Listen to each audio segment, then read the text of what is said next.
गुरु परंपरा योग संस्थान में सभी लोगों का स्वागत है। पेपर 2 यूनिट 1 में समसामयिक काल में योग के बारे में पढ़ेंगे। जो हमारा सिलेबस है यहाँ तक पहुँच चुका है।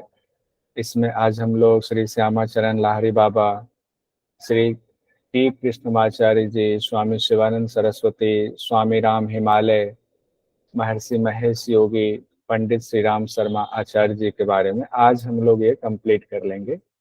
श्यामाचरण लाहिड़ी बाबा के बारे में पहले देख लेते हैं। जन्म है 30 सितंबर 1828 का। 30 सितंबर 1828, ध्यान रखिएगा, 30 सितंबर 1828।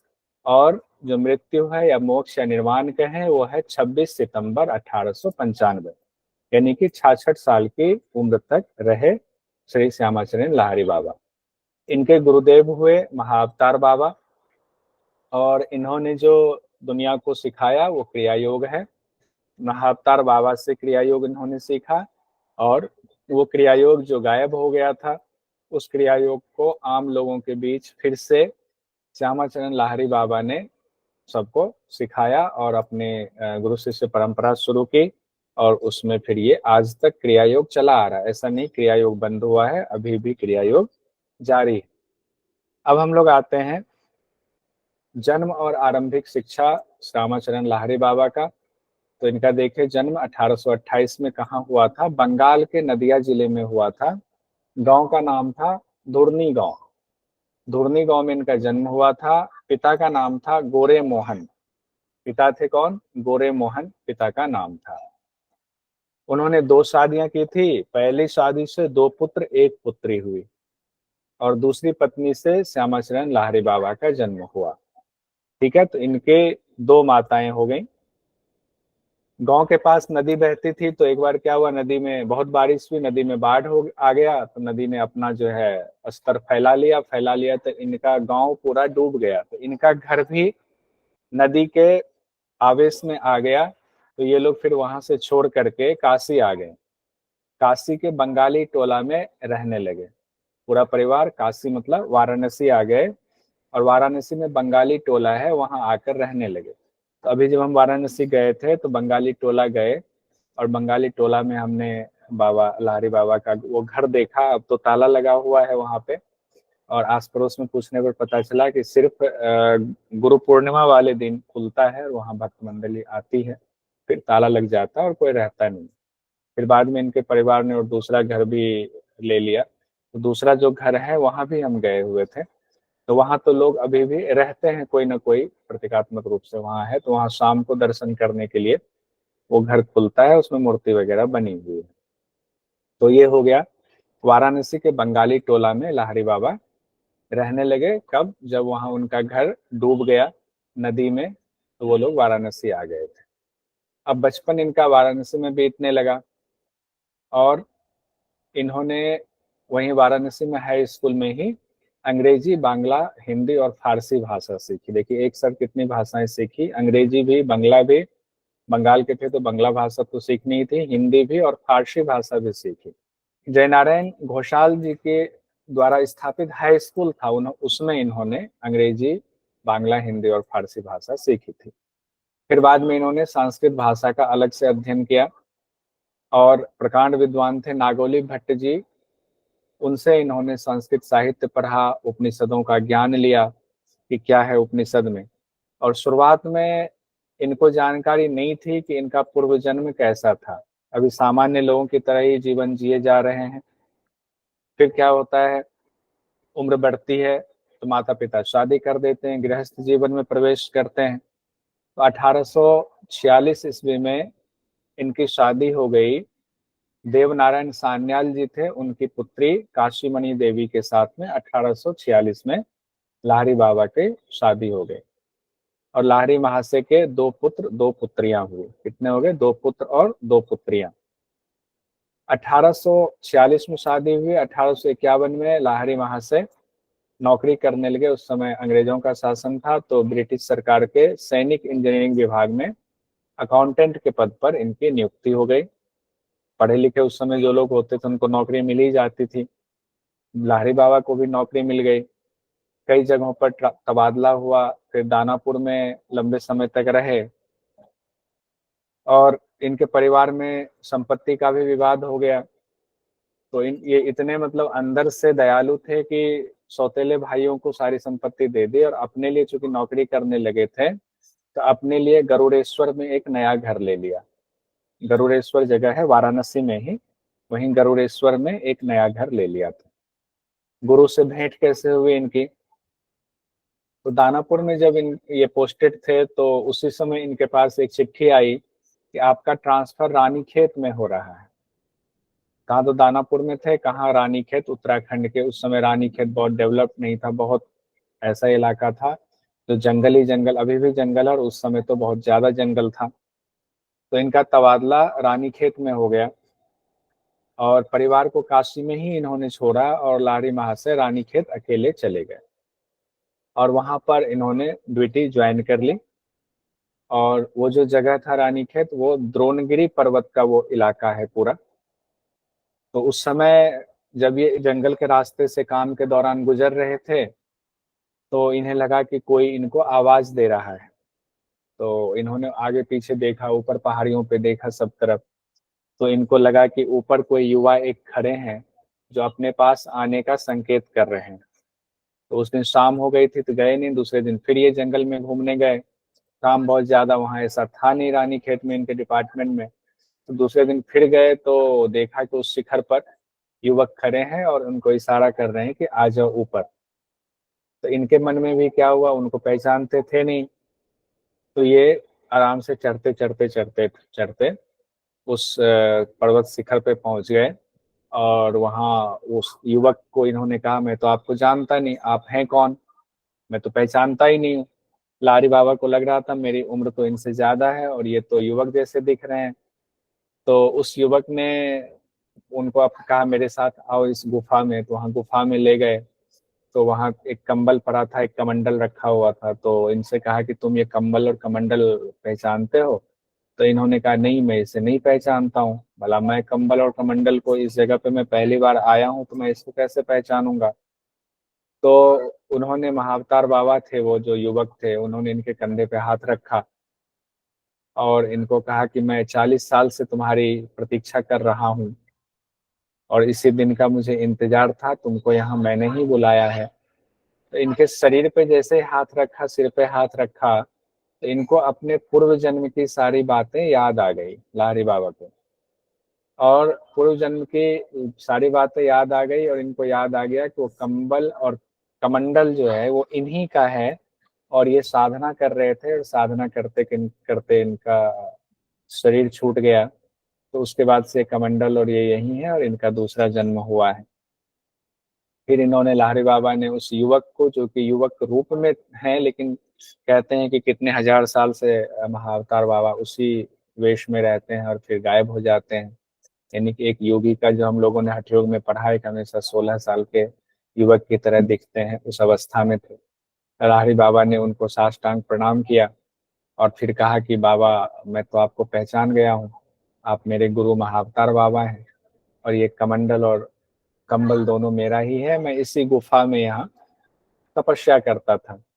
तो ये देखिए, इस तरफ ये गुफा भी है। वहाँ अब तो उसको इस तरीके से एक छोटा सा वो बना दिया गया, उसमें दरवाजा भी लगा दिया गया है। अब उस गुफा में महाअवतार बाबा नहीं रहते हैं, लेकिन वो गुफा अभी भी है। तो अब जब पिछले जन्म के की बातें याद आ गई, गुरु याद आ गए, तो अब बाबा ने कहा कि अब बताइए क्या आदेश है। तो उनको कहा कि अब तुम्हारे जो पूर्व जन्म के सभी संस्कार थे वो तो कंप्लीट हो चुका है। यानी जो इच्छाएं रह गई थी, एक इच्छा तुम्हारी रह गई कि तुम चाहते थे कि स्वर्ग कैसा होता है, एक बार स्वर्ग का दर्शन करें। तो आओ तुमको स्वर्ग का दर्शन करा देता हूँ। तो कहते हैं, ऐसा कथा कहानी में कहा जाता है कि वहीं पर ऐसी माया रची महाअवतार बाबा ने, तो वहां स्वर्ग उपस्थित हो गया और इनको, लाहरी बाबा को स्वर्ग में ले गए और इनको स्वर्ग के दर्शन कराया। तब तक फिर सुबह हो गई तो फिर वो चीजें गायब हो गई। और लाहरी बाबा के मन में फिर वो इच्छा भी खत्म हो गई कि स्वर्ग की इच्छा भी, जब तक इच्छाएं रहती हैं तब तक आपका योग कंप्लीट नहीं होता है। पूरी तरह वैरागी आदमी हो तभी योग कंप्लीट होता है। उसके बाद लाहिरी बाबा को फिर से महाअवतार बाबा ने जो कुछ इनका बचा हुआ था क्रिया योग का संस्कार पहले सीखने के लिए, वो सब क्रिया योग इनको सिखाया गया। कई दिनों तक इनको विधि पूर्वक क्रिया योग की शिक्षा दी गई और तकरीबन 8वें दिन, कहते हैं 8 दिन तक शिक्षा दी गई, और 8वें दिन महाअवतार बाबा ने कहा इनसे कि मेरा कार्य अब पूरा हो गया है, अब तुम एक गृहस्थ के रूप में ही रहोगे और तुम यहाँ से वापस जाओगे, और अब तुम क्रिया योग को, जो योग्य शिक्षक, जो योग्य छात्र हो, योग्य शिष्य हो, उसको तुम क्रिया योग की दीक्षा देना, और इस तरह से क्रिया योग फिर से फैलता चला जाएगा। अब लाहिरी बाबा लगे रोने, और रोने लगे, बोले कि नहीं, मुझे तो अब जाना ही नहीं है यहाँ से, मुझे तो आपके साथ ही रहना है। पुरानी बातें याद आ गई और इनको जो है वो सांसारिक जीवन अब जो है वैराग्यपूर्ण लगने लगा। वो लगा कि वो तो तुच्छ जीवन था, कहाँ तो हम इस महान जीवन में रह रहे थे आपके साथ।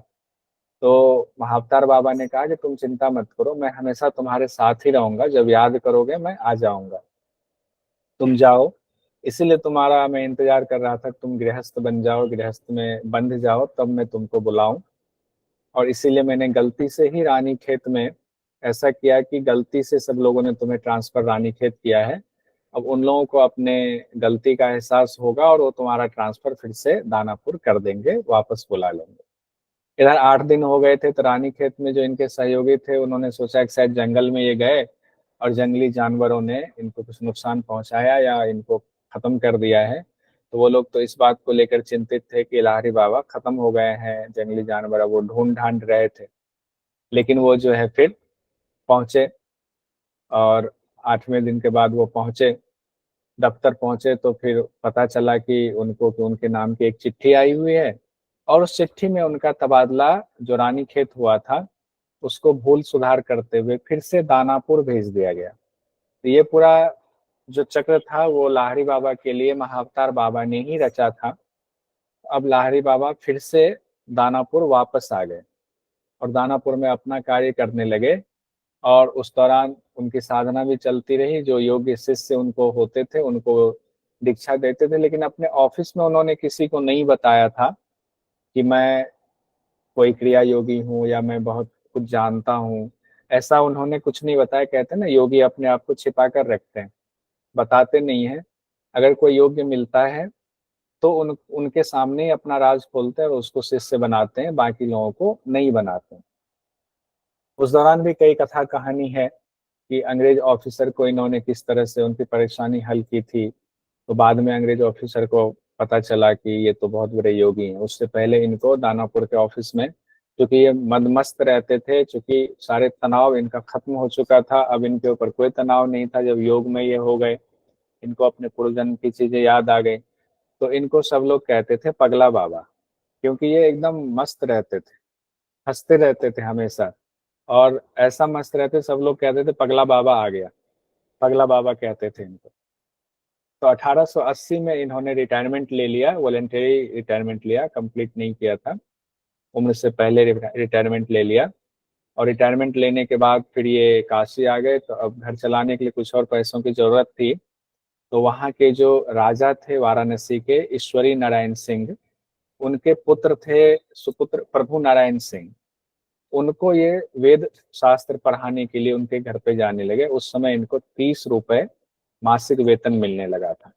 तो देखिए, जो लोग योग से जुड़ते हैं अपने आप उनके लिए रास्ता खुलता जाता है।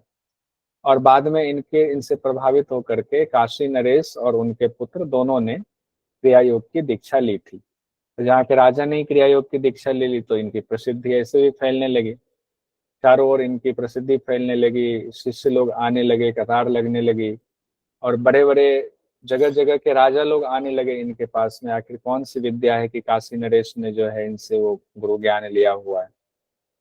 क्षमतावान और सुपात्रों को लाहिरी बाबा योग की दीक्षा देते थे, जो सुपात्र नहीं होते थे उनको मना कर देते थे। और उस समय में लाहिरी बाबा दीक्षा देने के बदले 5 रुपए लेते थे। उस समय 5 रुपए बहुत बड़ी रकम हुआ करती थी। और इनका ये कहना था कि जब आप किसी चीज को हासिल करेंगे तो उसके लिए अगर 5 रुपए नहीं जुटा सकते आप मेहनत करके, तो इतने दिव्य चीज को लेने का आप अधिकारी नहीं थे। तो 5 रुपए जरूर लेते थे, फ्री में नहीं देते थे। तो लोग 5 रुपए किसी से, अच्छा, जो योग्य थे और उनको 5 रुपए नहीं जुड़ पाता था, तो इनके पास जो लोग राजा महाराजा या बाकी लोग आते थे, पैसे रखते थे, उसमें से पैसे निकाल के ये उस योग्य को, गरीब को दे देते थे कि दक्षिणा तुम यहाँ से ले लो, ये राजा ने मुझे दिया है, और दक्षिणा के दौरान ये पैसे तुम मुझे दे देना।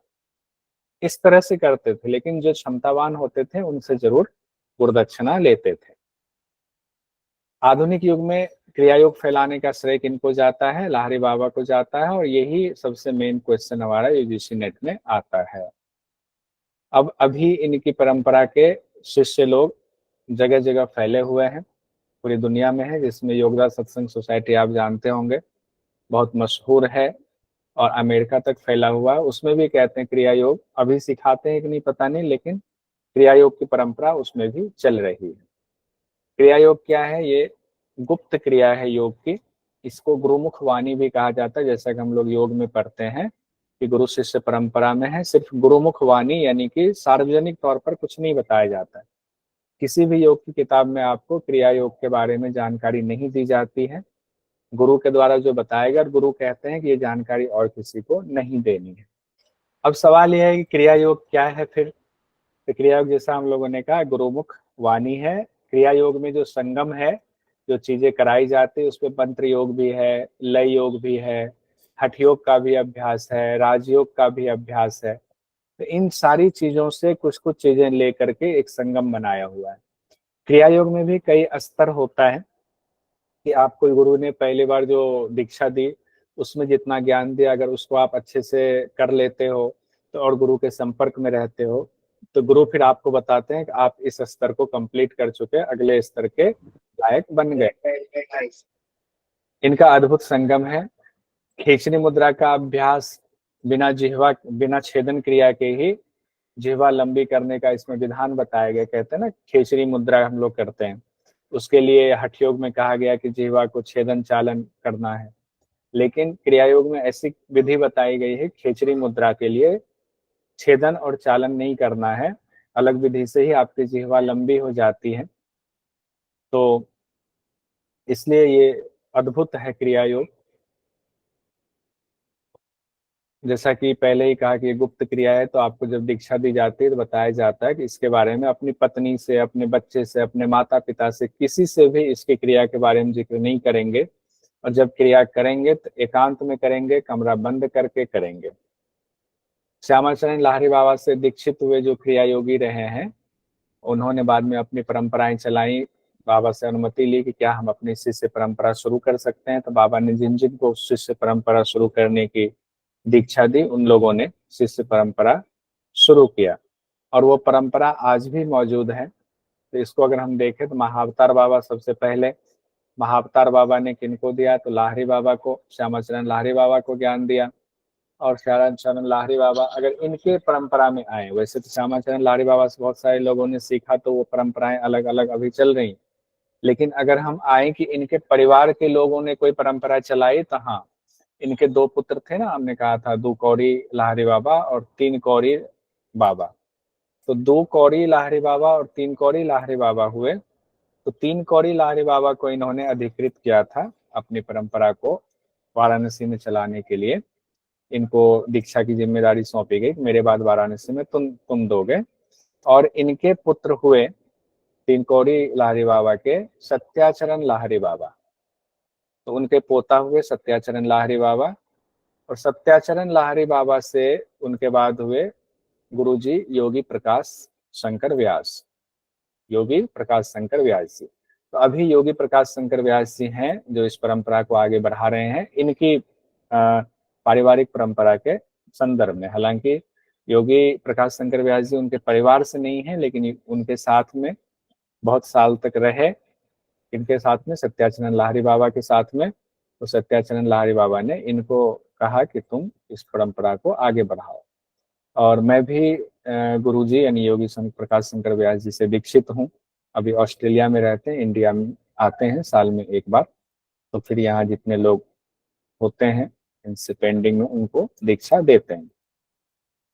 तो ऊपर हमने देख लिया लाहिरी बाबा का। अब दूसरा जो हमें पढ़ना है, श्री टी कृष्णमाचार्य जी। टी कृष्णमाचार्य जी आधुनिक योग के पिता कहे जाते हैं। एग्जाम में ये क्वेश्चन पूछा जाता है, आधुनिक योग के जनक कौन है या आधुनिक योग के पिता कौन है, या आपको पूछा जाएगा फादर ऑफ मॉडर्न योगा की उपाधि किनको दी जाती है, तो तिरुमलाई कृष्णमाचार्य जी को दी जाती है। इन्हीं का नाम शॉर्ट में टी कृष्णमाचार्य जी है। ठीक है। इनका जन्म कब हुआ? 18 नवंबर 1888 को कर्नाटक के चित्रदुर्ग में। लाहिरी बाबा का कब जन्म हुआ था बता दीजिए, तो सीक्वेंस याद हो जाएगा आपको। बताइए किन्हीं को याद है? 30 सितंबर 1828। ये है 1888, यानी बहुत बाद में हुए टी कृष्णमाचार्य जी। सर ये भी तो हाँ श्यामाचरण नेहरी बाबा जी भी आधुनिक काल के ही तो हुए सर। हुए तो, लेकिन हम लोग ये पढ़ रहे हैं ना, इसमें सिलेबस के मुताबिक ना ये कंफ्यूजन बना रहता है कि वो तो पहले हुए थे तो उनको उधर होना चाहिए था सीक्वेंस के हिसाब से जन्म के, लेकिन जो अपने सिलेबस में दिया है ना वो समसामयिक काल में जो है उसमें डाल दिया गया है। ओके सर, तो यानी कि सिले- सर आधुनिक काल में वही चार चार महापुरुष हैं। हाँ उसमें सिलेबस के मुताबिक आधुनिक काल में उनका दिया हुआ है। ये सवाल ओके पहले भी सर। आता रहा है कि इनके जन्म के हिसाब से तो इनको उधर होना चाहिए, पहले होना चाहिए, जो आप सीक्वेंस बता रही है ना उस सीक्वेंस के हम्म। हिसाब से वही होना चाहिए, लेकिन सिलेबस में ऐसे दिया हुआ है, इसीलिए ये कंफ्यूजन कई बार ओके सर। पैदा हो जाती है। तो इनका जन्म 18 नवंबर 1888 को कर्नाटक के चित्रदुर्ग में हुआ था। 18 नवंबर 1888। और इनकी मृत्यु हुई 18 फरवरी 1989 को। से सोचिए 1888 और 1989 पूरे 100 साल, 100 साल के आसपास इनका रहा। 88 88 101 साल हुआ ना, 101 साल हो गया तकरीबन। नवंबर से हालांकि फरवरी हुआ तो 101 साल में थोड़ा सा कम रहा, तो 100 साल से तो ऊपर ही हो गया। तो 101 साल मान के चलें, तकरीबन 101 साल श्री टी कृष्णमाचार्य जी रहे। और जैसा कि ईशावास्य उपनिषद में कहा गया ना 100 साल जीने की परंपरा है, तो ऐसा जिए कि 100 साल जिए आप। इनके पिता का नाम था तिरुमलाई ताताचार्य, और वो वेद उपनिषद के शिक्षक थे इनके पिता। माता का नाम था रंगनायकी अम्मा, पत्नी का नाम था नामगिरी अम्मा, और इनके गुरु थे, जो गुरु आप याद रख सकते हैं, राम मोहन ब्रह्मचारी जी। एक तो डेट ऑफ बर्थ याद रखना है, दूसरा याद रखना है गुरु का नाम, तीसरा इन्होंने योग की कौन सी शिक्षा दी, तो विन्यास योग की शिक्षा दी, और इनको आधुनिक काल के योग के जनक कहा जाता है, मॉडर्न योग के पिता कहा जाता है। विन्यास योग इन्हीं से आया हुआ है। इनके जो प्रमुख शिष्य हुए जिनका नाम आप सब लोग जानते हैं, BKS आयंगर जी हुए और पट्टाभी जोइस जी हुए।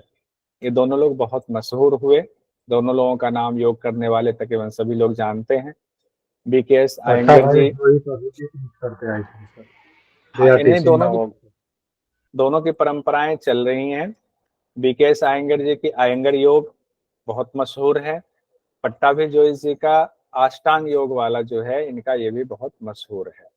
और एक और इनके मशहूर शिष्य हुए इंदिरा देवी करके, उपाधि आचार्य की। हाँ कोई कहना का चाह रहे हैं, कुछ एंड्रेज किया हुआ है, कार्तिकेश्वर जी बताएं। सर इसको आधुनिक काल का योग का जॉनर क्यों कहा जाता है?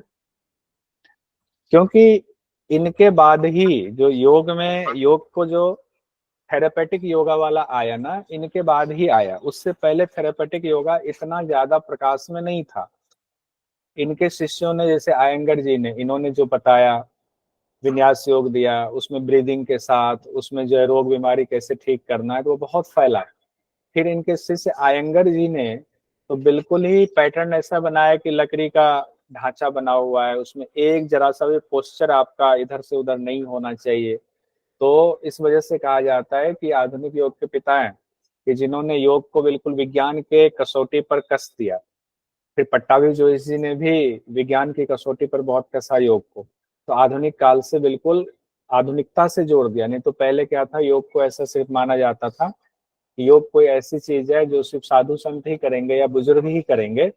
उस मानसिकता को तोड़ने में लंबा समय लगा। उन्होंने और उनके शिष्यों ने बहुत भूमिका निभाई, तो शिष्यों की वजह से जो क्रेडिट जाता है वो श्री कृष्णमाचार्य जी को जाता है, इसीलिए उनको आधुनिक योग के पिता कहा जाता है। हम आगे आते हैं, मैसूर के राजा थे कृष्णराज वाडियर जी, उनके ये योग शिक्षक थे। देखिए, राजा के योग शिक्षक थे। आसन प्राणायाम, आध्यात्मिक अभ्यास, शारीरिक उपचार जो यहाँ लिखा हुआ है ना, कि किस योग से शरीर के किस अंग का कैसे उपचार होगा, उस पर बहुत ज्यादा इनका ध्यान रहता था। उसी चीज को इनके शिष्यों ने फिर आगे बढ़ाया। इनकी संस्था मैसूर में थी। और टीका जो इन्होंने लिखी योग सूत्र पर, संस्कृत टीका लिखी इन्होंने जो मशहूर है।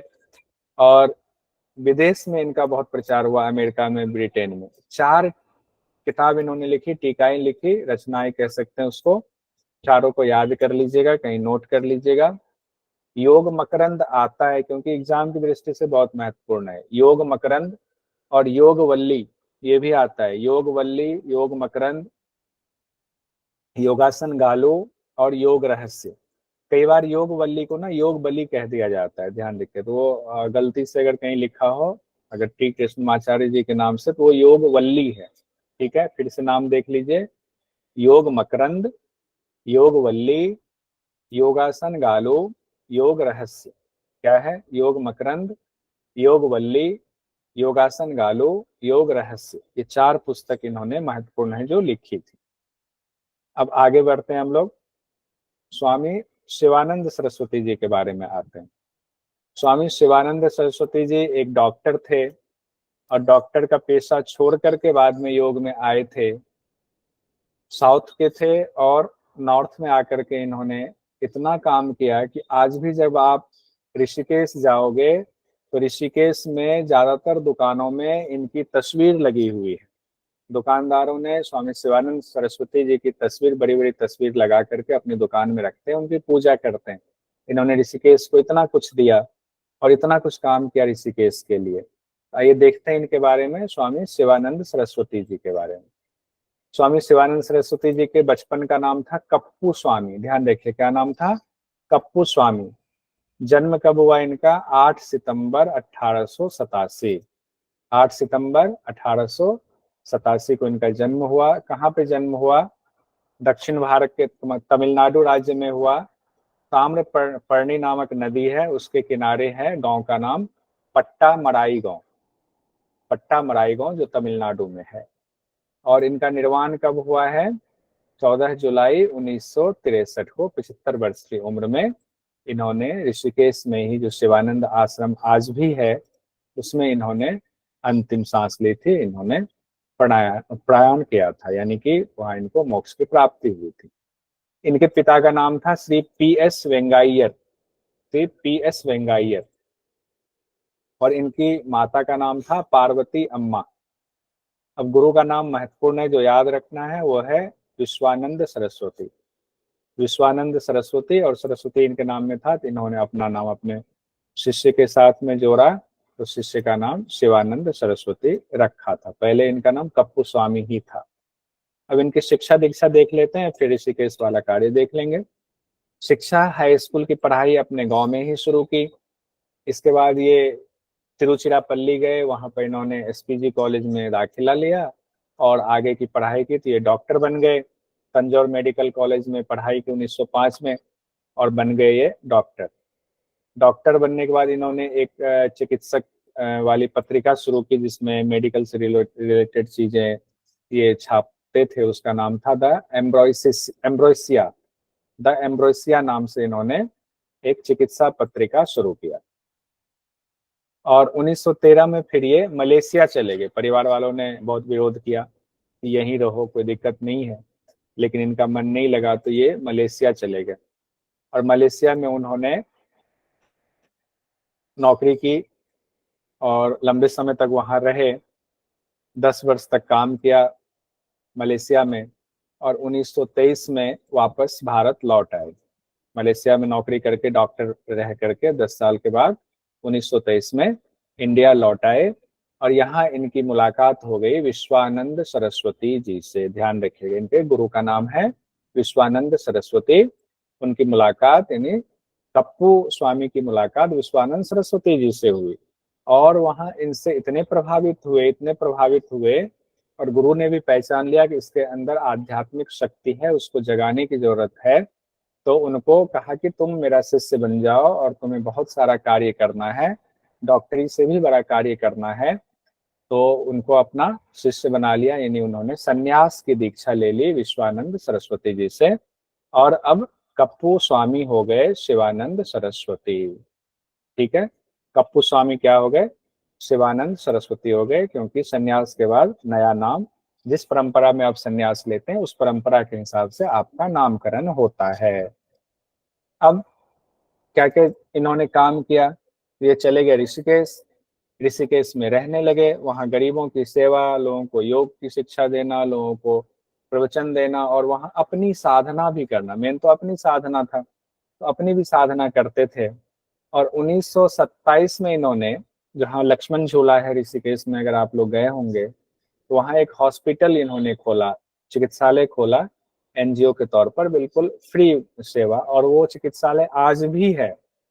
और वहाँ पर बहुत सारे लोग आते हैं, दवाई भी फ्री में दी जाती है, सारी चिकित्सक व्यवस्था वहाँ पर है। तो मैं उनके हॉस्पिटल में गया हुआ था, तो वहाँ पर लाइन लगा के बहुत सारे अलग अलग आश्रम के साधु संत जो बीमार थे वो लाइन लगा के बैठे हुए थे कि हॉस्पिटल जैसे ही टाइम होगा खुलने का हम दिखाएंगे वहां पर। और अच्छे वहाँ आस पड़ोस के बहुत सारे लोग, गांव के लोग आते हैं ऋषिकेश के पास के उस हॉस्पिटल में। और वहीं हॉस्पिटल के ठीक ऊपर इनका आश्रम है, जिसको शिवानंद आश्रम कहते हैं। तो 1927 में तो पहले इन्होंने चिकित्सालय शुभारंभ किया, और फिर 1932 में वहीं ऊपर ही हॉस्पिटल के थोड़ा सा और ऊपर जाकर के इन्होंने शिवानंद आश्रम की स्थापना की। और उसी में एक शिवानंद आश्रम में ही एक और ब्रांच इन्होंने खोला, जिसका नाम था डिवाइन लाइफ सोसाइटी। 1936 में, 32 तक आश्रम हो गया, और 36 में जिसको दिव्य जीवन संघ कहा जाता है, इंग्लिश में, इंग्लिश वाला नाम ज्यादा फेमस है इनका, डिवाइन लाइफ सोसाइटी। अगर आप नेट पर मारोगे तो आ जाएगा डिवाइन लाइफ सोसाइटी, और इस नाम से इनकी वेबसाइट भी है। और आज भी डिवाइन लाइफ सोसाइटी कार्य कर रही है। साल में 2 या 3 बार 2-2 महीने का योग का कोर्स होता है, जो जाकर के रह के करना होता है। उसमें यह है नियम कि कोई लेडीज नहीं कर सकती है, जेंट्स के लिए इनके यहाँ खुला है। जेंट्स और कोई विदेशी को ये वहाँ एंट्री नहीं देते हैं उस कोर्स में। इंडियन जो भी है उनको डिवाइन लाइफ सोसाइटी के द्वारा जो कोर्स कराया जाता है उसमें फ्री में कोर्स है। कोर्स करने के बाद आपकी इच्छा हो, आप दान देना है आपकी क्षमता अनुसार, तो गुरु दक्षिणा दे करके आप वहां से फिर अपना बाहर चले जाइए। तो 1948 में इन्होंने फिर योग वेदांत फॉरेस्ट अकादमी की स्थापना की, और 19 फरवरी 1947 में, उससे पहले इन्होंने ऑल वर्ल्ड साधु फेडरेशन की स्थापना की थी, ऑल वर्ल्ड साधु फेडरेशन की। तो मुख्य जो इनका है वो है, एक तो ये हॉस्पिटल वाला, दूसरा शिवानंद आश्रम कहाँ है, तो ऋषिकेश में है। कब स्थापना? 1932 में।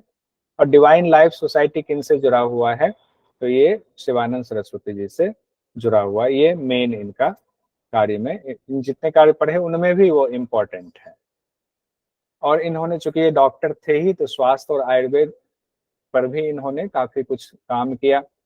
और चूंकि डॉक्टर थे तो इनको एलोपैथिक की भी जानकारी थी, अब उसमें आयुर्वेद का भी मिश्रण हो गया, अब उसमें योग का भी समागम हो गया।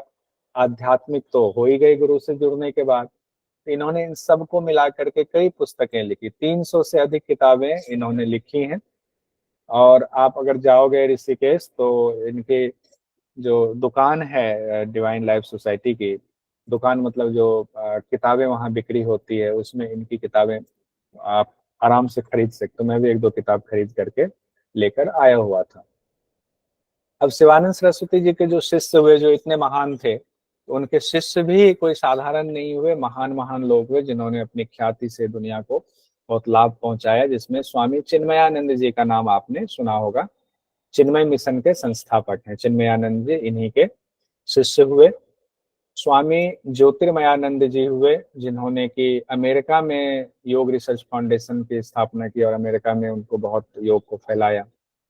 और स्वामी सत्यानंद सरस्वती, नाम सुना ही होगा आपने, स्वामी सत्यानंद सरस्वती, बिहार स्कूल ऑफ योग मुंगेर में जो है। तो स्वामी सत्यानंद सरस्वती मुंगेर चले गए थे और वहां पर बिहार स्कूल ऑफ योग की स्थापना की। और यहाँ पर एक चीज बताना जरूरी है, योग निद्रा तो आधुनिक समय में जो हम योग निद्रा करते हैं, कराते हैं, उससे संबंधित पुस्तक है वो स्वामी सत्यानंद सरस्वती जी की देन है। हालांकि योग निद्रा पहले से है हिंदुस्तान में, हमारी सभ्यता संस्कृति में, लेकिन वो इस तरह से पुस्तक में नहीं था, आम आदमी के बीच में ख्याति उसकी नहीं थी, आम आदमी को नहीं समझ थी योग निद्रा क्या होता है। तो उस योग निद्रा को साइंस से जोड़ते हुए लोगों को समझाया और उस पर किताबें लिखी। सत्यानंद सरस्वती जी की लिखी हुई किताब योग निद्रा पर है, बिहार स्कूल ऑफ योग की देन है।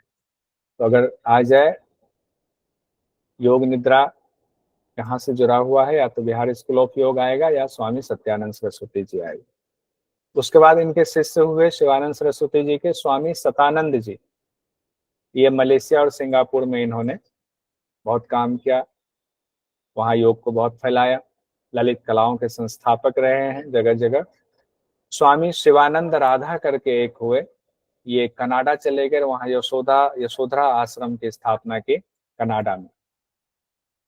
तो अब हम आगे बढ़ते हैं, मुख्य किताब इनकी देखते हैं। हमने ये देखा 300 से ज्यादा किताबें इन्होंने लिखी थी। तो प्रमुख जो किताब है योगा इन डेली लाइफ करके है, जप योगा है, तंत्र योग है, नाद योग है, क्रिया योग है। क्रिया योग में भी, अच्छा आपको ध्यान कराना जरूरी है कि ये क्रिया योग में भी दीक्षित थे।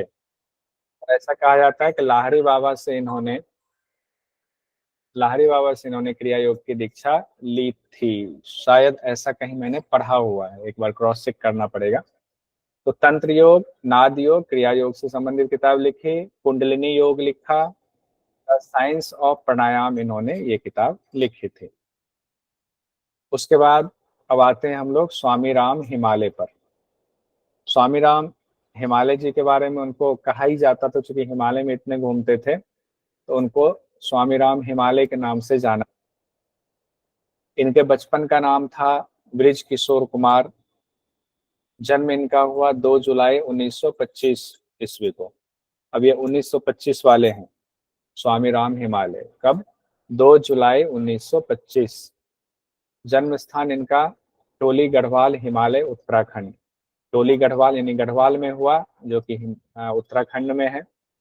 मृत्यु इनकी कब हुई, यानी इनको मोक्ष की प्राप्ति या समाधि कह लें, 13 नवंबर 1996। हम लोगों के जन्म के बाद इनका निर्वाण हुआ है, 13 नवंबर 1996। और इनके गुरु का नाम था बंगाली बाबा, तो ये याद रखना जरूरी है, बंगाली बाबा वाला नाम। 1925 ध्यान रखिएगा, 2 जुलाई 1925 जन्म हुआ। शिक्षा कहाँ ग्रहण की इन्होंने, तो शिक्षा हिमालय में, योग, विज्ञान और दर्शन इन्होंने शिक्षा ग्रहण की। योग का प्रसार इन्होंने भारत में तो किया ही, भारत के साथ साथ विदेशों में भी इनका बहुत प्रसार प्रचार हुआ। उपाधि इनको शंकराचार्य की उपाधि दी जाती है, क्योंकि कुछ सालों तक इन्होंने शंकराचार्य की पदवी भी धारण की थी, वो अभी आएगा।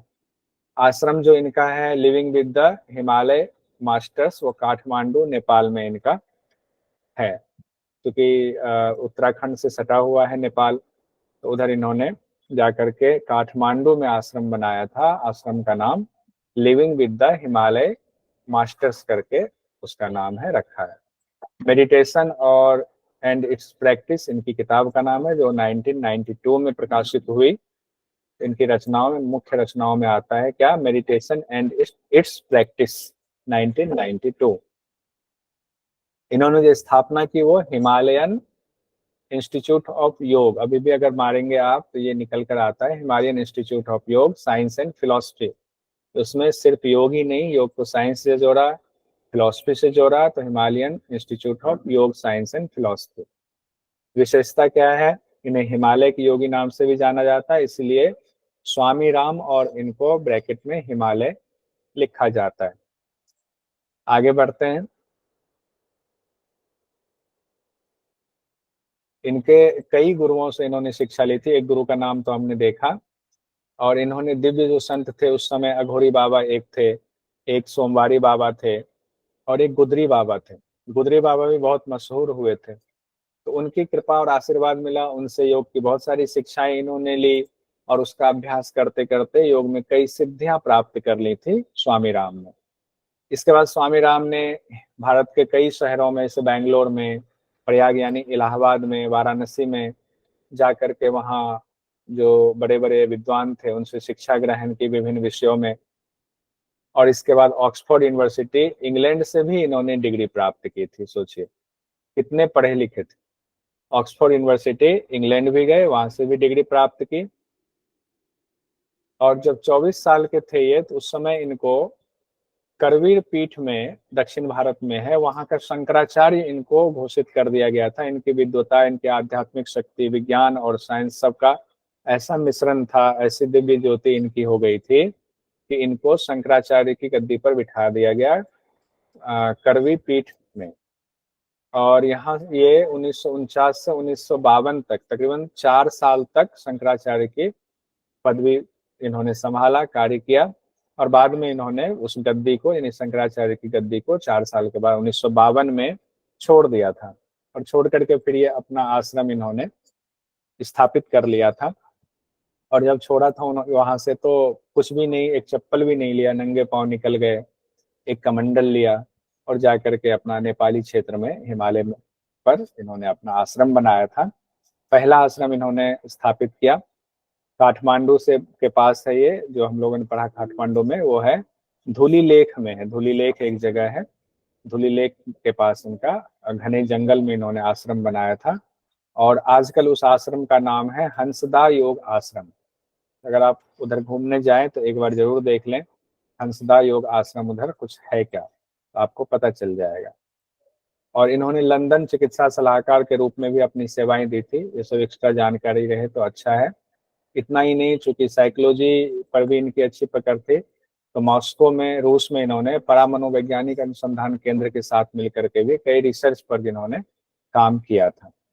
और ऋषिकेश में साधना मंदिर ट्रस्ट की स्थापना की, ऋषिकेश में भी योगदान दिया। और वहां जो इन्होंने स्थापना की, साधना मंदिर ट्रस्ट की स्थापना की, ताकि लोग यहाँ पर जो योग से जुड़े हुए हैं वो अपनी साधना कर पाए। और फिर 1966 में इन्होंने हिमालयन इंस्टीट्यूट ऑफ योग साइंस एंड फिलोसफी की, जो ऊपर हम लोगों ने नाम देखा था, उसकी स्थापना 1966 में कानपुर में की थी। और फिर बाद में इनके शिष्यों ने और इनसे जुड़े लोगों ने कहा कि जगह जगह शाखाएं खोलिए। तो अमेरिका और यूरोप में भी इनसे जुड़ी हुई इनके संस्था की शाखाएं खोली गई। और 1970 में अमेरिका के शहर ग्लेनव्यू के इलिनोइस में हिमालयन इंस्टीट्यूट ऑफ योग साइंस एंड फिलोसफी की वहां अलग से एक शाखा खोली गई 1970 में। पहले तो कानपुर में हुई, उसके बाद 1970 में अमेरिका में भी उसकी शाखा खोली गई। स्वामी राम ने लगभग 23 वर्ष तक कार्य किया। इसके बाद पुनः भारत लौट आए, यानी कि अमेरिका चले गए थे, वहां 23 साल रहे और भारत लौट आए 1989 में। और फिर कहाँ रहने लगे? देहरादून में रहने लगे। देहरादून के पास एक जगह है, जो वहां से जुड़े होंगे, जॉली ग्रांट, वहाँ एक जगह है, अच्छी जगह है। तो जॉली ग्रांट में फिर रहने लगे। वहां पर जो अपने जहाँ रहने लगे उसकी स्थापना जो की, तो हिमालयन इंस्टीट्यूट हॉस्पिटल ट्रस्ट की स्थापना करके वहां रहने लगे। और फिर 1994 में देखिए इन्होंने मल्टी स्पेशलिटी हॉस्पिटल, और 1995 में मेडिकल कॉलेज की स्थापना की। तो इतना बड़ा योगदान योग में रहते हुए भी साइंस के साथ मिश्रण करके इन्होंने समाज को दिया। और जब जो की बात हम लोगों ने किया कि रूस के मॉस्को में भी इन्होंने कई रिसर्च में हिस्सा लिया। तो उस दौरान रिसर्च में क्या हुआ कि इनके शरीर के टेम्परेचर, इनके दिमाग से कौन कौन सी वेव्स निकल रही हैं, हार्ट का क्या पोजीशन है जब ये ध्यान करते हैं उस दौरान, तो इस पर रिसर्च होता था हृदय गति को रोकने के लिए कि क्या हम रोक सकते हैं कि नहीं। तो कई शारीरिक क्रियाएं योग के माध्यम से जो ये करते थे, उस पर वैज्ञानिकों की टीम रिसर्च करती थी और इसमें ये सहयोग करते थे स्वामी राम। और इनकी यूनिवर्सिटी का क्या नाम है? स्वामी राम हिमालयन यूनिवर्सिटी, SRHU। उसके बाद 1989 में उत्तराखंड के लोगों की सेवा के लिए the Himalayan institute hospital trust की स्थापना, जो ऊपर हमने पढ़ा वो तो कर ही दिया था। उत्तराखंड के लोग वहां पर आते थे अस्पताल के लिए, जो बीमार होते थे। और उच्च शिक्षा को बढ़ावा देने के उद्देश्य से इन्होंने HIHT ट्रस्ट, जो देहरादून में हम लोगों ने देखा अभी, उसको खोला था। और फिर स्वामी राम हिमालयन विश्वविद्यालय की स्थापना भी 2013 में की थी, माफी चाहूंगा, 2013 में की थी। और यूजीसी से, एमसीआई से, इंडियन नर्सिंग काउंसिल से उसकी मान्यता भी उसको मिल गई थी। इन्होंने जो मुख्य पुस्तकें लिखी वो कौन कौन सी हैं? वो हैं meditation and it's practice, the art of joyful living, living with the Himalayan masters. ये हिमालयन मास्टर्स जब भी आएगा तो समझ लीजिएगा ये स्वामी राम हिमालय की बात आ रही है। Lectures on yoga, practical lesson on yoga, lecture on yoga में ही है प्रैक्टिकल लेसन ऑन योगा करके। यहाँ तक जो इम्पोर्टेंट पॉइंट्स था वो हम लोगों ने निकाल लिया। अब आते हैं हम लोग महर्षि महेश योगी। भावातीत ध्यान के लिए जाने जाते हैं। भावातीत ध्यान एग्जाम में क्वेश्चन में आता भी है। इनका परिचय जान लेते हैं। बचपन का नाम इनका था महेश प्रसाद वर्मा। क्या नाम था? महर्षि महेश योगी का महेश प्रसाद वर्मा। जन्म इनका 12 जनवरी 1918, ये भी 1900 ईस्वी के हैं। वो ऊपर जो हम लोगों ने पढ़ा उनका जन्म था 1925। इनका क्या नाम था? स्वामी राम हिमालय। और ये है महेश प्रसाद वर्मा, जिनको महर्षि महेश योगी कहते हैं। 12 जनवरी 1918। 12 जनवरी को और किनका जन्म हुआ था, किन्हीं का याद है? विवेकानंद जी का। स्वामी विवेकानंद, 12 सर स्वामी जनवरी विवेकानंद। 1918। स्वामी विवेकानंद जी को।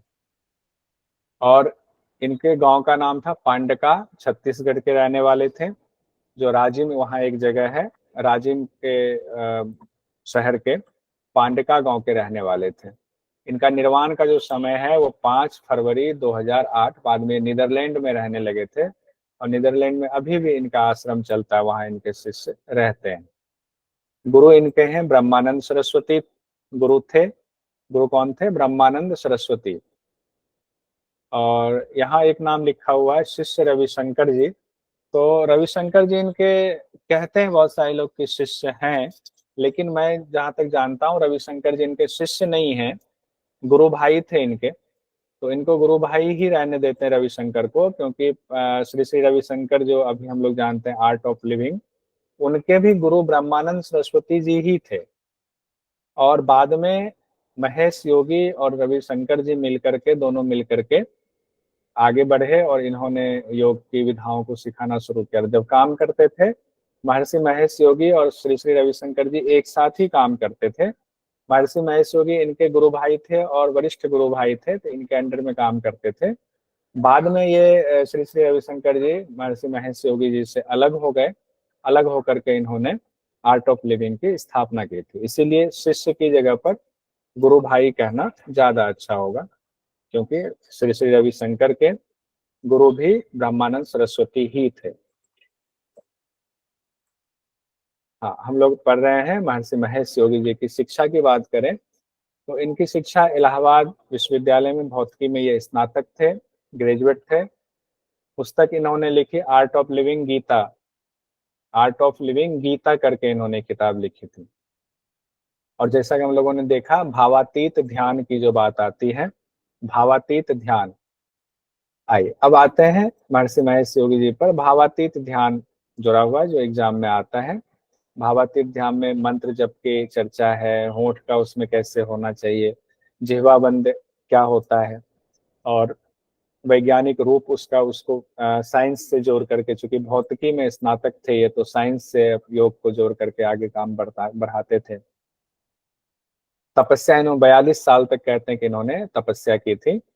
और पदार्थवादी चीजों से ये कहते थे कि बच के रहना चाहिए, यानी भौतिकवादी चीजों से बच के रहना चाहिए। और इन्होंने विदेश में, जैसा कि नीदरलैंड में इन्होंने, विदेश की जगह, भारत और विदेश में तो रहा ही, कई जगहों पर इन्होंने अपना योगदान दिया, खास करके नीदरलैंड में बाद में ये लंबे समय तक रहे थे। संस्थान जो इनका प्रसिद्ध है वह महर्षि प्रबंधन विश्वविद्यालय, ये अमेरिका में भी है। आइए, ये मोटा मोटा जो इम्पोर्टेंट था वो हम लोगों ने देख लिया। अब हम आते हैं पंडित श्री राम शर्मा आचार्य जी के बारे में। शर्मा आचार्य जी, हाँ, किन्हीं का हैंड रेज है? कार्तिकेश्वर जी बताइए, कुछ कहना चाहते हैं। सर ये जो आर्ट ऑफ लिविंग ये क्रिया योग से समान और अलग है? अलग है, अलग है। क्रिया योग से इनका फिलहाल तो लेना देना नहीं, क्रिया योग के नाम से नहीं कराते हैं। उनका है आर्ट ऑफ लिविंग में एक अलग क्रिया कराते हैं, उसका क्या नाम उसको बोलते हैं? सुदर्शन क्रिया। सुदर्शन क्रिया बोलते हैं। वो क्रिया योग नहीं है, सुदर्शन क्रिया है, उसमें अलग अलग चीजों का संगम उसमें भी बनाया हुआ है। आइए, बस ये हम लोग यहाँ पहले इसको कंप्लीट कर लेते हैं। अब आते हैं हम लोग पंडित श्री राम शर्मा आचार्य जी के ऊपर। पंडित श्री राम शर्मा आचार्य जी, इनका आश्रम हरिद्वार में है, जिनको शांति निकेतन के नाम से जाना जाता है। और इनका परिचय है श्री राम गुरुदेव वेद मूर्ति युग ऋषि भी इनको कहा जाता है। कि इनके और जो नाम है श्री राम शर्मा आचार्य जी का, श्री राम के नाम से कहा जाता है। वहाँ आश्रम में इनको इनके भक्त गुरुदेव कहते हैं, वेद मूर्ति भी कहते हैं, और युग ऋषि भी, इनकी किताबों में इनको युग ऋषि भी कहा गया है। इनका जन्म कब है? 20 सितंबर 1911 को आगरा में इनका जन्म हुआ था। आगरा के पास है आवलखेड़ा जगह में। 20 सितंबर 1911, ध्यान रखिएगा, 20 सितंबर 1911। और इनका निर्वाण का जो समय है वो है 2 जून 1990। कहाँ? हरिद्वार में। 2 जून 1990 हरिद्वार में है। पिता इनके थे श्री पंडित रूप किशोर शर्मा, और माता का नाम दान कुमारी देवी। गुरु का नाम इनका याद रखिएगा, मदन मोहन मालवीय। मदन मोहन मालवीय इनके गुरु थे। और प्रज्ञा योग, प्रज्ञा योग इनका जुड़ा हुआ है, औषधि की तरह इन्होंने बताया हुआ है। प्रज्ञा योग कहीं किनसे जुड़ा हुआ है? श्री राम शर्मा आचार्य जी से जुड़ा हुआ है। ध्यान की एक खास विधि जिसको सविता ध्यान कहते हैं, वो भी श्री राम शर्मा आचार्य जी से जुड़ा हुआ है। और गायत्री परिवार जो आप कहते हैं, गायत्री परिवार की स्थापना की, तो वो भी श्री राम शर्मा आचार्य जी ने की है। सविता ध्यान पूछा जाता है, सविता ध्यान कराया जाता है इनके आश्रम में अभी भी। इन्होंने जो स्थापना की, अखिल विश्व गायत्री के संस्थापक हैं, उनके संरक्षक भी थे, अब तो है नहीं। और स्वास्थ्य और आयुर्वेद के लेकर के इन्होंने बहुत सारे किताबें लिखी, आध्यात्म पे बहुत सारी किताबें लिखी। और ये कहते थे कि तुम्हारे अंदर इतनी शक्ति है, अगर तुम उस शक्ति को ही जगा लो, तुम्हें और किसी की जरूरत नहीं पड़ेगी। तुम अपनी शक्ति को छोड़ करके तुच्छ चीजों की तरफ भागते हो, उससे अच्छा है कि अपने अंदर की शक्ति को जगाओ। और गायत्री महाविद्या नाम से इन्होंने साहित्य लिखा, यज्ञ का ज्ञान विज्ञान, यज्ञ पे बहुत जोर देते थे। समग्र स्वास्थ्य नाम से इन्होंने पुस्तक लिखी। और कई क्रांति धर्मी साहित्य भी इनका कहा जाता है। कहते हैं सतयुग की वापसी होने वाली है, नवयुग का मत्स्यापन होने वाला है। महिला जागृति पर भी बहुत जोर देते हैं, तो महिलाएं बहुत जुड़ती हैं गायत्री परिवार से, बहुत सारे माताएं बहनें जुड़ी हुई हैं। विश्व गायत्री परिवार उसको कहा जाता है। और मासिक पत्रिकाएं निकलती हैं, उसका केंद्र भी शांति कुंज हरिद्वार ही है। स्वतंत्रता, भारतीय स्वतंत्रता संग्राम में भी ये शामिल हुए थे। 3 बार इनको जेल भी जाना पड़ा था। ये सूची आपके सामने है, सूची 1 और सूची 2, इसको एक बार देखिए जरा। स्वामी विवेकानंद जी, श्री अरविंद, महर्षि महेश योगी, भगवान बुद्ध। तो भावातीत ध्यान किनसे जुड़ा हुआ है? महर्षि महेश योगी। महर्षि महेश योगी जी से। विपश्यना किनसे जुड़ा हुआ है? भगवान बुद्ध। भगवान बुद्ध। भगवान बुद्ध। भगवान बुद्ध से। नव्य वेदांत किनसे जुड़ा हुआ है? स्वामी विवेकानंद। विवेकानंद। स्वामी विवेकानंद जी से। समग्र योग किनसे जुड़ा हुआ है? श्री अरविंद जी से। ठीक है, किन्हीं कंफ्यूजन तो नहीं है? अब ऊपर से एक बार और मैं बोल देता हूँ, सुन लीजिए। स्वामी विवेकानंद जी, नव्य वेदांत, श्री अरविंद, समग्र योग, महर्षि महेश योगी, भावातीत ध्यान, भगवान बुद्ध, विपश्यना। अब एक बार जो अभी हम लोगों ने पढ़ा है उनका बहुत अच्छा ये बना हुआ है, इसको देख लेते हैं। लिस्ट देखिए, बहुत सुंदर बनाया हुआ है पुंडलिक जी ने, उनका कोटि कोटि धन्यवाद। एक साथ उन्होंने समेट दिया है। श्यामाचरण लाहिड़ी बाबा, जन्म 30 सितंबर 1828। शिवानंद सरस्वती, इनका जो बचपन का नाम था कप्पू स्वामी था। जन्म 8 सितंबर 1887। टी कृष्णमाचार्य जी, 18 नवंबर 1888। श्री राम शर्मा आचार्य जी 20 सितंबर 1911, महर्षि महेश योगी 12 जनवरी 1918, श्री राम हिमालय 2 जुलाई 1925 ये जन्म तिथि है। जन्म स्थान श्यामाचरण लाहिड़ी बाबा का बंगाल में धूर्नी गांव में हुआ था। शिवानंद सरस्वती जी तमिलनाडु में जन्म हुआ था। श्री कृष्णमाचार्य जी कर्नाटक, श्री राम शर्मा आचार्य जी आगरा के पास आंवलखेड़ा, महर्षि महेश योगी जी छत्तीसगढ़ से जुड़े हुए थे। राम हिमालय हिमालय उत्तराखंड से जुड़े थे, ये गढ़वाल के पास।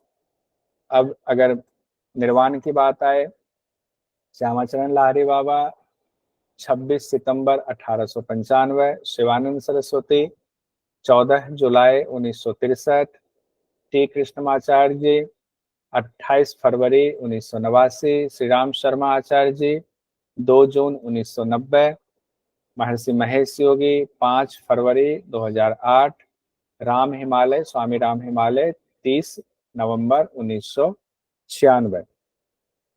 सबसे लास्ट तक यही रहे, 1996 इन्हीं का नहीं, 2008 में रहे हैं, 2008 तक महर्षि महेश योगी जी। अब किनका निर्वाण स्थान कहाँ है, तो महर्षि ये वाराणसी में रहा लाहिड़ी बाबा का, ऋषिकेश में शिवानंद बाबा का, शिवानंद सरस्वती जी का, टी कृष्णमाचार्य जी चेन्नई, श्री राम शर्मा आचार्य जी हरिद्वार, महर्षि महेश योगी जी नीदरलैंड में उन्होंने समाधि ली थी। पिता के नाम पर आए तो गोरे मोहन पिता का नाम था लाहिड़ी बाबा के, और शिवानंद सरस्वती जी के पिता का नाम था श्री PS बेंगाइयर, और टी कृष्णमाचार्य जी के पिता का नाम था तिरुमलई तताचार्य, और श्री राम शर्मा आचार्य जी के पिता का नाम था पंडित रूप किशोर। माता का नाम इधर आ जाए, मुक्तेश्वरी देवी नाम था लाहिड़ी बाबा के, शिवानंद सरस्वती जी की माता का नाम पार्वती अम्मा माता का नाम इनके, टी कृष्णमाचार्य जी की माता का नाम रंगनायकी, और श्री राम शर्मा आचार्य जी की माता का नाम दान कुमारी देवी। पत्नी काशीमणि जी की, इनकी पत्नी का नाम था, लाहिड़ी बाबा की पत्नी का नाम, टी कृष्णमाचार्य जी की पत्नी का नाम नामागिरी दिया हुआ है। गुरु के बारे में आए, महाअवतार बाबा लाहिड़ी बाबा के गुरु थे। शिवानंद सरस्वती जी के गुरु का नाम विश्वानंद सरस्वती था, और श्री राम शर्मा आचार्य जी के गुरु का नाम मदन मोहन मालवीय, महर्षि महेश योगी के गुरु का नाम ब्रह्मानंद सरस्वती, और स्वामी राम हिमालय के गुरु का नाम बंगाली बाबा था। शिष्य मंडली में देखे, युक्तेश्वर गिरी जी महाराज, युक्तेश्वर गिरी जी जिनके शिष्य हुए आपके जो ये योगदा सत्संग सोसाइटी वाले हैं, और वहीं से इनकी परंपरा शुरू हुई थी। केशवानंद जी भी इनके मशहूर शिष्य थे, और शिवानंद सरस्वती जी के शिष्य सत्यानंद सरस्वती, वेंकटेश्वरानंद, विष्णु देवानंद, और भी हम लोगों ने चिन्मयानंद जी वगैरह पढ़ा हुआ था। टी कृष्णमाचार्य जी के जो शिष्य हुए मशहूर BKS आयंगर और इंदिरा देवी, और एक और नाम हम लोगों ने पढ़ा था पट्टाभी जोइस, जो कि मशहूर नाम है।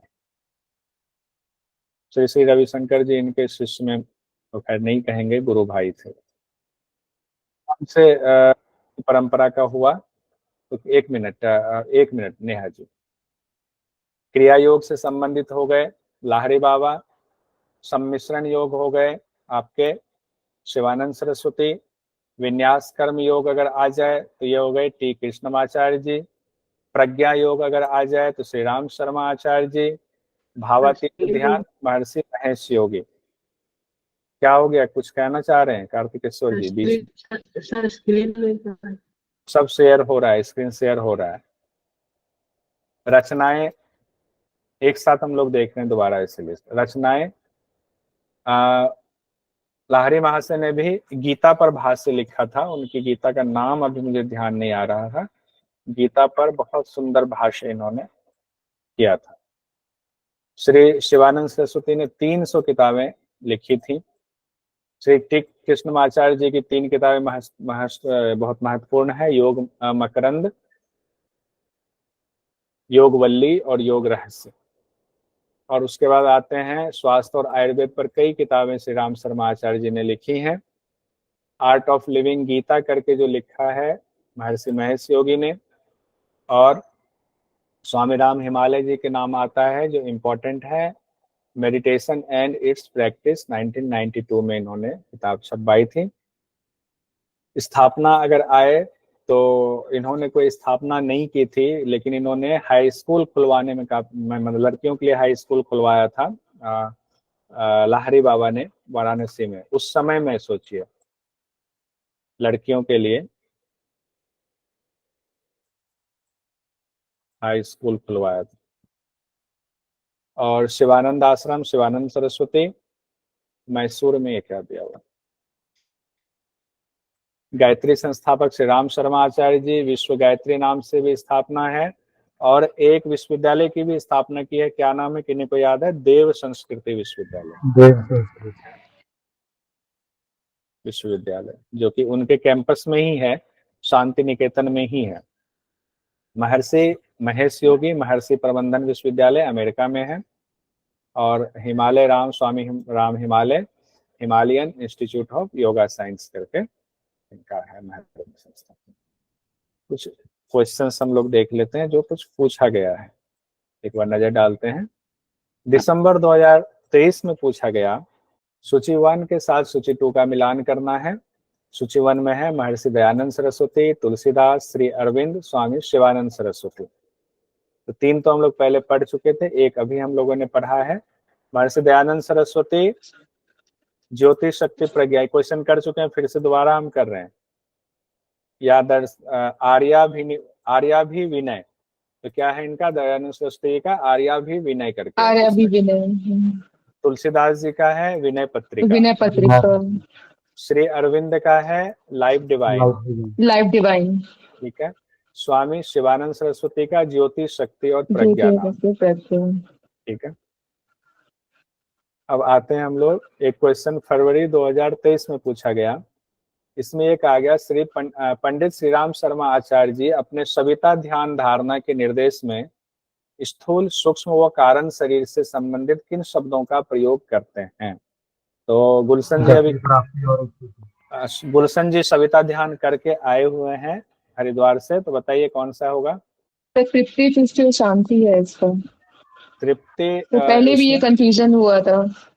इसमें जो दिया है ना आंसर में, जो यूजीसी की तरफ से, एनटीए की तरफ से किया गया, तो ये आंसर दिया गया तृप्ति, तुष्टि और शांति। ध्यान रखिएगा इसका। ये नवंबर 2021 में ये क्वेश्चन पूछा गया, शिफ्ट 1 में। सूची 1 और 2 को सुमेलित करना था। श्री अरविंद, महर्षि दयानंद, श्यामाचरण लाहिरी, महर्षि रमन। तो श्री अरविंद का इसमें देखिए कौन सा होगा? ज्ञान योग, पूर्ण योग, उपासना योग, क्रिया योग। क्या होगा श्री अरविंद का? पूर्ण योग। तो जिनको ये पता हो कि नहीं, एक तो कंफर्म है उनका, अगर सी का 4 2 में होता तो फंस जाते, अगर याद नहीं, तो 1 में है तो ये तो कंफर्म। उस हिसाब से ए का 2 है, श्री अरविंद का पूर्ण योग हो गया। ठीक है। उसके बाद दिया हुआ है बी का 3, महर्षि दयानंद उपासना योग। ध्यान रखें, महर्षि दयानंद उपासना योग, श्यामाचरण लाहिरी बाबा क्रिया योग, और महर्षि रमन का ज्ञान योग। ठीक है, महर्षि रमन ज्ञान योग। तो इस तरह से इसका आंसर है। एक क्वेश्चन और था ये, जून 2019 में क्वेश्चन पूछा गया, निम्नलिखित योगियों को उनके जन्म के अनुसार आरोही क्रम में व्यवस्थित कीजिए। अब ये क्वेश्चन आ गया, स्वामी विवेकानंद, महर्षि दयानंद सरस्वती, महर्षि महेश योगी, स्वामी शिवानंद। अब बताइए। इसमें बी है, पहले बी है, जैसे बी ए। अच्छा, महर्षि दयानंद सरस्वती हैं, फिर स्वामी विवेकानंद जी हैं, फिर सर स्वामी शिवानंद हैं, फिर महर्षि महेश योगी हैं। ठीक है, बहुत सारे, बढ़िया। अच्छा, एक बार बता दीजिए दयानंद सरस्वती जी का जन्म का ईयर क्या हुआ? 1924 1924 है, 1824, 12 फरवरी, 1824। और इनका 12 क्या हुआ? फरवरी। और 1863 1863। महर्षि महेश योगी जी का बताइए कोई। 1925। सर 1925 125 उनका 1918। और स्वामी शिवानंद जी का बताइए।